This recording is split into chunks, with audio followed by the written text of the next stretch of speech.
പ്രിയപ്പെട്ട പ്രേക്ഷകരെ വീണ്ടും ചാനൽ അംനോസിലേക്ക് സ്വാഗതം ചെയ്യുന്നു. ഇന്ന് ഞാൻ എടുക്കുന്നത് ജനറലായിട്ടൊരു വിഷയം, തിയോളജി സൈക്കോളജി എന്നല്ല, ജനറലായ ഒരു വിഷയം, പ്രതിനവീകരണം എന്നാൽ എന്ത്. അപൂർവം ചിലർ കേട്ടിരിക്കാം, കേൾക്കാതിരിക്കാം. നിങ്ങൾ ഷെയറും ലൈക്കും ചെയ്യുക, സ്കിപ്പ് ചെയ്യാതെ കേൾക്കുക. പുതിയ വാർത്തകളും ചരിത്ര സംഭവങ്ങളും ഷെയർ ചെയ്യുക, നമുക്ക് അറിവുള്ളവരായി തീരാം. കൗണ്ടർ റിഫോർമേഷൻ എന്നാണ് ഇംഗ്ലീഷിൽ. അതായത് 15-16 നൂറ്റാണ്ടുകളിൽ ആരംഭിച്ച പ്രൊട്ടസ്റ്റൻറ്റിൻ്റെ അഭൂതപൂർവവും ദ്രുതഗതിയിലുള്ള വളർച്ചയെ ഇല്ലാതാക്കാൻ വേണ്ടി തൻ്റെ സൈനിക അധികാരങ്ങളും രാജാക്കന്മാരെ വാഴിക്കുന്ന ആളാണായിരുന്നല്ലോ മാർപ്പാപ്പ. അങ്ങനെ രാജാക്കന്മാരെ സ്വാധീനിച്ച് സൈനികപരമായും മറ്റു വിധത്തിൽ ഈ പ്രൊട്ടസ്റ്റൻ്റ് വളർച്ചയെ ഇല്ലാതാക്കാൻ ശ്രമിച്ചിട്ടും സാധ്യമാകാതെ പരിശുദ്ധാത്മാവിൻ്റെ ശക്തമായ നിലയിൽ നൂറ്റാണ്ടുകൾ വളർന്നപ്പോൾ അതിന് പ്രതിപ്രവർത്തനമായി കണ്ട ഒരു കൊച്ചു കുറുക്ക് വഴിയാണ് കൗണ്ടർ റിഫോർമേഷൻ. റിഫോർമേഷനാണല്ലോ ഈ പ്രൊട്ടസ്റ്റന്റാനിസം ഉണ്ടാകാൻ കാരണം. അങ്ങനെ ആരംഭിച്ചതാണ് ഈ പ്രതിനവീകരണവും. അതിനുശേഷം നൂറ്റാണ്ടിന് ശേഷമാണ് കരിസ്മാറ്റിക് മൂവ്മെൻറ്റും ഉണ്ടായത്. ഇത് രണ്ടിനെക്കുറിച്ചുള്ള കൊച്ചു വിവരങ്ങളാണ് ഞാൻ നിങ്ങളോട് ഷെയർ ചെയ്യുന്നത്.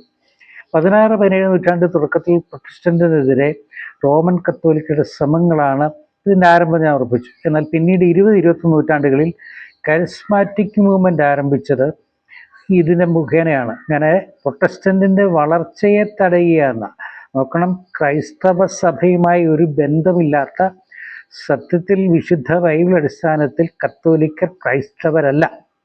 അവർ ഒരിക്കലും തങ്ങൾ ക്രൈസ്തവരാണെന്ന് അവകാശപ്പെട്ടിട്ടില്ല.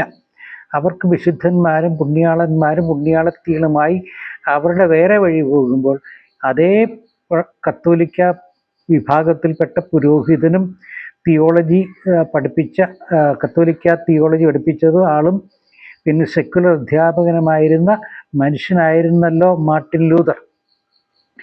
ആ മാർട്ടിൻ ലൂതർ കത്തോലിക്ക സഭയിൽ നിലനിൽക്കെ തന്നെ അവിടെയുള്ള അദ്ദേഹം അംഗമായിരുന്ന ഇടവകയിലെ പ്രധാനപ്പെട്ട ജർമ്മനിയിലെ ചർച്ചിൽ 10 കൽപ്പനയ്ക്ക് ബദലായി ചില കാര്യങ്ങൾ പോപ്പിനെതിരായും പോപ്പിൻ്റെ അപ്രമാദിത്വത്തിനെതിരായും ഇതിലുള്ള വിശുദ്ധന്മാരുള്ള വണക്കങ്ങൾ, ആരാധനകൾ തിരുവഴുത്തിന് വിരുദ്ധമാണെന്ന് പറഞ്ഞ് വലിയൊരു കൂട്ടം ജനങ്ങൾ, കത്തോലിക്കരായ കന്യാസ്ത്രീകളും വിശ്വാസികളും ഉൾപ്പെടെ വലിയൊരു അനുവാച വൃന്ദം മാർട്ടിൻ ലൂതറിനെ അനുഗമിച്ചതിൽ നിന്ന് തെരുവീതിയിൽ, അതായത് ജാഥ നടത്തിപ്പോകുമ്പോൾ ജർമ്മൻ ഭാഷയിൽ പ്രൊട്ടസ്റ്റന്റാനിയോനിസം എന്ന പദം ഇംഗ്ലീഷിലെത്തിച്ചാണ് പദമാണ് പ്രൊട്ടസ്റ്റന്റ് എന്ന് വെച്ചാൽ ദൈവവചനത്തിനും ദൈവകൃപയ്ക്കും വിരുദ്ധമായവയെ എതിർക്കുക എന്നാണ് പ്രൊട്ടസ്റ്റന്റ് എന്ന പദം കൊണ്ട് അർത്ഥമാക്കുന്നത്.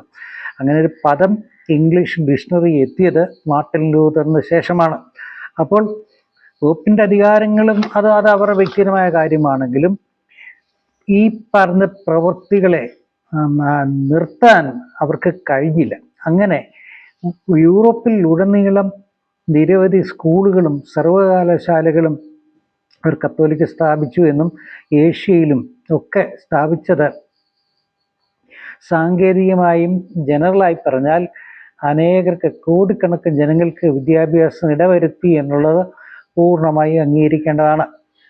എന്നാൽ അത് ഒരു വശത്ത് നടക്കുമ്പോൾ തന്നെ കോളനിവൽക്കരണത്തിൻ്റെയും ആരംഭത്തോടുകൂടെ ലാറ്റിൻ അമേരിക്കയിലും മധ്യപൂർവേഷ്യയിലും ഏഷ്യൻ രാജ്യങ്ങളിലും ആഫ്രിക്കയിലൊക്കെ ഇതിൻ്റെ ആരംഭം കുറിച്ച് സത്യമാണെങ്കിലും ബൈബിൾ അടിസ്ഥാനത്തിലുള്ളൊരു ക്രിസ്തീയ ജീവിതം കത്തോലിക്ക സഭ ഇതുവരെ നടത്തിയിട്ടില്ല.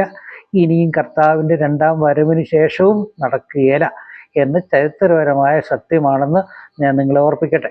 അപ്പോൾ ഇതിൻ്റെ ഇടയിൽ കത്തോലിക്കരുടെ ഉപവിഭാഗമായ ജെസ്യൂട്ട് പാതിരികൾ അവർ അനേക മിഷനുകൾ സ്ഥാപിച്ചിട്ടാണ് ഈ കുറഞ്ഞ സെക്കുലർ മേഖലയിലെ സ്കൂൾ കോളേജുകളും ഒക്കെ സ്ഥാപിച്ചത്. ഇതെല്ലാം കത്തോലിക്ക സഭയ്ക്ക് ലോകത്താകമാനം വളർച്ചയ്ക്ക് കാരണമായി തീർന്നത് സത്യമാണ്. അത് വളരെ പ്രയോജനമായി, വിവിധ ജാതി മതങ്ങൾക്ക് പ്രയോജനമായി. പോൾ മൂന്നാമൻ 1534-49 കാലഘട്ടങ്ങളിലാണ് പ്രതിനവീകരണത്തിൻ്റെ ആദ്യത്തെ പോപ്പ് എന്ന് കണക്കാക്കുന്നത്. ആദ്യകാലത്ത് ട്രെൻഡ് കൗൺസിൽ ആരംഭിച്ചതും ഇദ്ദേഹത്തിൻ്റെ കാലഘട്ടത്തിലാണ്. കത്തോലിക്കർക്ക് ബൈബിൾ വായിക്കാൻ അനുവാദം ലഭിച്ചതും ആ കാലഘട്ടങ്ങളിലാണ്. അതായത് ഇതുവരെ കത്തോലിക്ക മതവിഭാഗങ്ങളിൽപ്പെട്ടവർക്ക് കത്തോലിക്കർ സഭയല്ല മതമാണ്, അതുകൊണ്ടാണ് എടുത്തു പറയുന്നത്. അവർക്ക് ബൈബിളിലേക്ക് വീട്ടിൽ സൂക്ഷിക്കാനോ വായിച്ചു നോക്കാനുള്ള അനുവാദം അതുവരെ ആരും നൽകിയിരുന്നില്ല. എന്നാൽ പ്രൊട്ടസ്റ്റന്റുകാരുടെ വളർച്ചയും മുന്നേറ്റത്തോടുകൂടെ വചനം ആർക്കും പഠിക്കാനും വ്യാഖ്യാനിക്കാനും പ്രസംഗിക്കാനും അതിനെക്കുറിച്ചുള്ള പ്രഭാഷണം നടത്താനും പുസ്തകങ്ങൾ റീപ്രിൻ്റ് ചെയ്യാനൊക്കെ അനുവാദം വന്ന് ബൈബിൾ എന്താണെന്ന് പൊതുജനങ്ങൾ മനസ്സിലാക്കിയതാണ് ആത്മീയ മുന്നേറ്റത്തിനിടയായത്. അങ്ങനെ പ്രതിനവീകരണത്തിൻ്റെ മറ്റൊരു ഭാഗമാണ് കരിസ്മാറ്റിക്. കാരീസ് എന്ന ഗ്രീക്ക് പദത്തിന് കൃപകളെന്നാണ്. എന്നുവെച്ചാൽ കൃപയുടെ വർഷം എന്ന നിലയിൽ ഇവർ അതിന് ബദലായിട്ട് പാരലായിട്ടുണ്ട്. എന്നുവെച്ചാൽ പ്രൊട്ടസ്റ്റന്റ് സഭകൾ കത്തോലിക്കർ പോപ്പിൻ്റെ അപ്രമാദിത്വങ്ങളെയും മറ്റ് ദൈവ നിഷേധമായ കാര്യങ്ങളെ തടയുക മാത്രമല്ല, പരിശുദ്ധാത്മാവിൻ്റെ കൃപാവരങ്ങളെ സ്വായത്തമാക്കുവാൻ പരിശുദ്ധാത്മാവിൽ കൂടെയുള്ള പ്രവൃത്തികളും കൃപാവരങ്ങളും ലേഖനത്തിലും മറ്റ് പുതിയ എഴുത്തുകളിൽ അപ്പോസ്തലനായ പൗലോസും അപ്പോസ്തലന്മാരും സൂചിപ്പിച്ച വചനപ്രകാരമുള്ള ആത്മീയ ജീവിതത്തിന് അവർ പ്രബോധനം നൽകിയപ്പോൾ അതിന് ബദലായി ഇവർ ആരംഭിച്ചതാണ് ആര്? കത്തോലിക്കർ. കത്തോലിക്ക സഭയല്ല മതം ആരംഭിച്ചതാണ് കരിസ്മാറ്റിക് മൂവ്മെന്റ്. എന്ന് പറഞ്ഞാൽ ഒരു വശത്ത് ആത്മീയപരമായ വളർച്ച വരുമ്പോൾ അതിന് ബദലായി കൊണ്ടുപോയി ഞങ്ങളുടെ കൂട്ടത്തിലും വരാം, ഞങ്ങൾക്കും ഇവിടെ ആത്മാവുണ്ട്, ഞങ്ങൾക്കും പ്രവചനമുണ്ട്, ഞങ്ങൾക്കും എല്ലാം ഉണ്ടെന്ന് ഈ ജനത്തെ കബളിപ്പിക്കുന്ന ഒരു തരം പ്രയോഗമാണ് ഇവർ നടത്തിയത്. എങ്കിലും കരിസ്മാറ്റിക് മൂവ്മെൻറ്റിൽ അനേകർ ആകൃഷ്ടരായവർ പിൽക്കാലത്ത് പെന്തക്കോസ്ത് മേഖലകളിലും പ്രൊട്ടസ്റ്റന്റ് മേഖലകളിലും ബ്രദറൻ ഗ്രൂപ്പുകളിലേക്കൊക്കെ മാറി എന്നതും സത്യമാണ്. അപ്പോൾ ദൈവമെല്ലാം നന്മയ്ക്കായി ഒരുക്കി. ബൈബിളിൻ്റെ യഥാർത്ഥ അടിത്തറയെ ഇളക്കിയ ഒന്നാണ് ഈ കരിസ്മാറ്റിക് മൂവീകരണം. അതായത് ലക്ഷ്യത്തിൽ നിന്നും വിശ്വാസികളെ അകറ്റി നിർത്താൻ സാത്താൻ ആവിഷ്കരിച്ച ഒരു തന്ത്രമായിരുന്നു എന്നതും പറഞ്ഞാൽ തെറ്റല്ല. അപ്പോൾ കൗണ്ടർ റിഫോർമേഷൻ എന്നത് ജർമ്മൻ ഭാഷയിൽ നിന്നും ഇംഗ്ലീഷ് എത്തിയ പദമാണ്. 1880 പ്രൊട്ടസ്റ്റന്റ് ചരിത്രകാരനായ വിൽഹം എൻഹർച്ചൻ ബൗച്ചർ കത്തോലിക്ക നവീകരണം എന്ന പദം ആദ്യമായി അവതരിപ്പിച്ച ശേഷം കത്തോലിക്കരത് സ്വീകരിച്ചെങ്കിലും പ്രൊട്ടസ്റ്റന്റുകാർ അതിനെ തള്ളിക്കളഞ്ഞു. കാരണം നവീകരണം നിലവിൽ വന്നു കഴിഞ്ഞുവെന്നും അതിനാൽ ഇപ്പോൾ കത്തോലിക്ക സഭ ആരംഭിച്ചിരിക്കുന്ന ഈ കൗണ്ടർ റിഫോർമേഷൻ എന്നതിൻ്റെ ആവശ്യം ഇല്ലെന്നും ലൂതറിൻ്റെ കാലശേഷം വളരെ കാലം കഴിഞ്ഞിട്ടാണ് ഇതിനൊക്കെ മാറ്റമുണ്ടായതെന്നും ഓർക്കണം. അപ്പോൾ നാം ശ്രദ്ധിക്കേണ്ടത് ഇതെല്ലാം നൂറ്റാണ്ടുകളായി വന്ന മാറ്റമാണ്. അതുകൊണ്ട് ഇന്ന് പ്രൊട്ടസ്റ്റന്റ് വിഭാഗങ്ങൾ അനവധി സഭകളായി വിഭജിക്കപ്പെട്ടു എന്നുള്ള ദുഃഖകരമായ സത്യമാണെങ്കിലും ചില കാര്യങ്ങൾ ഓർപ്പിക്കട്ടെ. അപ്പോൾ 1967 കരിസ്മാറ്റിക് മൂവ്മെൻറ്റ് ഇന്ത്യയിലെത്തിയത്. കൃപയുടെ പ്രവാഹം എന്നൊക്കെയാണ് മലയാള അർത്ഥം. അത് എന്ന് വെച്ചാൽ ഒരു പ്രൊട്ടസ്റ്റന്റ് ആരാധനയിൽ പങ്കെടുത്ത ചില കത്തോലിക്കർ തങ്ങൾക്ക് പരിശുദ്ധാത്മാവിന് സ്നാനം ലഭിച്ചു എന്ന് അവകാശപ്പെട്ടു എന്നാണ് കരിസ്മാറ്റിക് ആരംഭിക്കാൻ കാരണമായത്. അമേരിക്കയിലെ പ്രൊട്ടസ്റ്റന്റ് സഭകൾ അവരുടെ സുവിശേഷീകരണം, പെന്തക്കോസ്റ്റലിസം എന്നിവയിൽ ഈ കരിസ്മാറ്റിക്കിന് വളരെയധികം സ്വാധീനിച്ചിട്ടുണ്ട്. ഗ്ലാസിലാരിയോ എന്ന് വെച്ച് കഴിഞ്ഞാൽ അന്യഭാഷ എന്നാണ്. അവർ പ്രൊട്ടസ്റ്റന്റ് സഭകളിൽ എങ്ങനെയോ എത്തപ്പെട്ട ചില കത്തോലിക്കർ പുരോഹിതരാണോ നേഴ്സുകളാണെന്ന് അറിയില്ല, കൃത്യമായ ചരിത്രമില്ലെങ്കിലും അങ്ങനെ ഒരു സംഭവം നടന്നിട്ടുണ്ട് അമേരിക്കയിൽ വെച്ച്. അവരതിനെ കണ്ടിട്ട് അതേ കാര്യം തന്നെ അഡോപ്റ്റ് ചെയ്ത് തങ്ങളുടെ സഭാവിഭാഗങ്ങളിൽ ആരംഭിച്ചതാണ്. ലാറ്റിൻ അമേരിക്കയിൽ നിന്നാണ് കരിസ്മാറ്റിക് മൂവ്മെൻറ്റ് ശക്തി പ്രാപിച്ചത്. അത് വളരെ ശക്തമായ ഒരു പ്രവാഹമായി മാറിയെങ്കിലും അതിൽ കേരളത്തിൽ അതിൻ്റെ പേരിലുണ്ടായ ഒത്തിരി പ്രശ്നങ്ങളുണ്ട്. അത് പുറകാലെ അടുത്തൊരു എപ്പിസോഡിൽ ഞാൻ നിങ്ങളോട് ഷെയർ ചെയ്യാം. കാരണം യഥാർത്ഥത്തിൽ നിന്നും പിശാച് അവരെ തള്ളി മാറ്റി കുറേ പേർ പെട്ടെന്ന് രംഗത്ത് വന്ന് അത്ഭുത പ്രവചനങ്ങളും അത്ഭുത രോഗശാന്തികളുമായി സാത്താൻ്റെ വശീകരണത്തിലായി. യഥാർത്ഥ ബൈബിളിൽ നിന്ന് കത്തോലിക്കരും മാറി, കരിസ്മാറ്റിക്കും മാറി. ഇന്നതെല്ലാം കെട്ടടങ്ങിപ്പോയി. ചാലക്കുടിയിൽ, പോട്ടയിൽ തുടങ്ങി പലയിടങ്ങളിലായി വ്യാപരിച്ച അനേക വ്യക്തികൾക്ക് അത് പ്രചോദനമായെങ്കിലും അതുപോലെ തന്നെ വീഴ്ചയ്ക്കും കാരണമായി എന്ന് മറക്കരുത്. അതുകൊണ്ട് ഇന്നത്തെ പെന്തക്കോസ്ത് സഭകളിൽ കരിസ്മാറ്റിക്കിലൂടെ വന്ന പലരും ഇന്നും യഥാർത്ഥമായ രക്ഷയോ മാനസാന്തരമില്ലാതെ സത്യവും വിദ്യയും തിരിച്ചറിയാതെ കാറ്റിനായി ഉലയുന്ന ഓടയെപ്പോലെ അനേകരെ എനിക്ക് നേരിട്ടറിയാം. അവർക്ക് തിരുവഴുത്തിനേക്കാളേറെ ലൗകികമായ ചില ഭൗതിക വളർച്ചകളും ഈ പരിശുദ്ധാത്മാവിൻ്റെ പ്രത്യക്ഷടയാളെന്ന് പറയുന്ന ചില ഇളക്കപ്പരുവങ്ങളും മാത്രമല്ലാതെ യഥാർത്ഥ അടിത്തറ ഇവർക്ക് ആർക്കും തന്നെ ഇല്ല.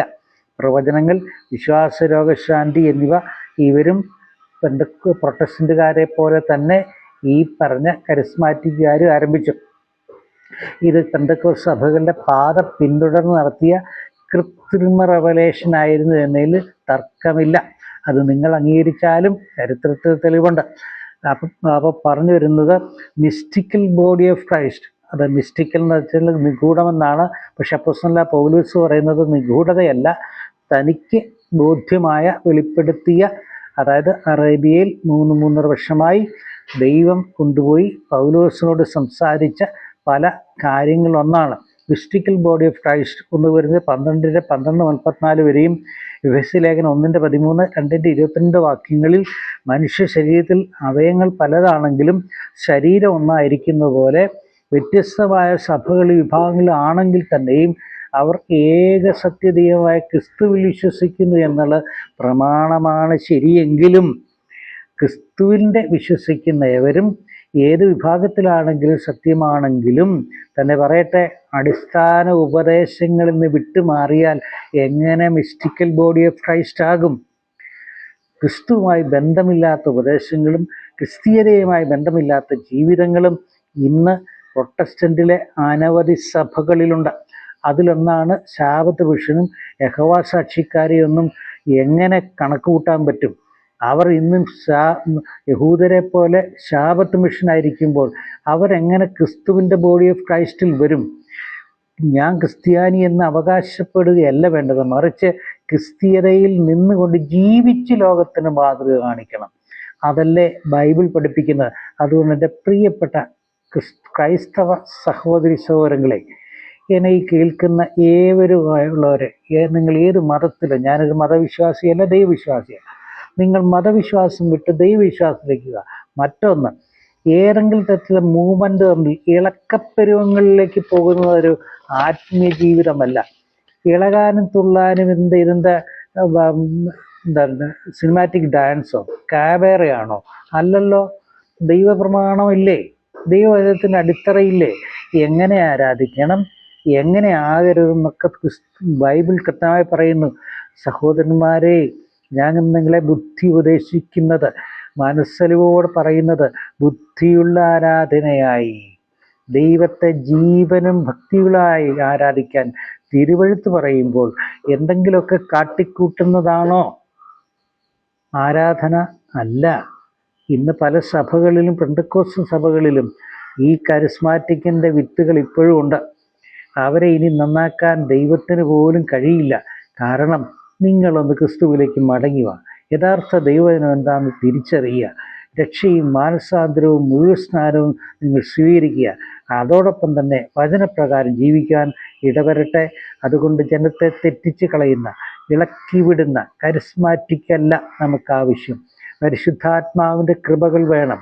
സഭയുടെ ആത്മീയ വളർച്ചയ്ക്ക് കൃപാവരങ്ങൾ വേണം.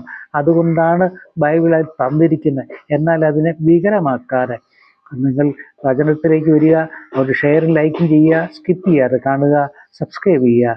കർത്താവ് വരാറായി, അവൻ്റെ വചനത്തിനായി ഒരുങ്ങാം. ദൈവം നിങ്ങളെ സഹായിച്ച് അനുഗ്രഹിക്കട്ടെ.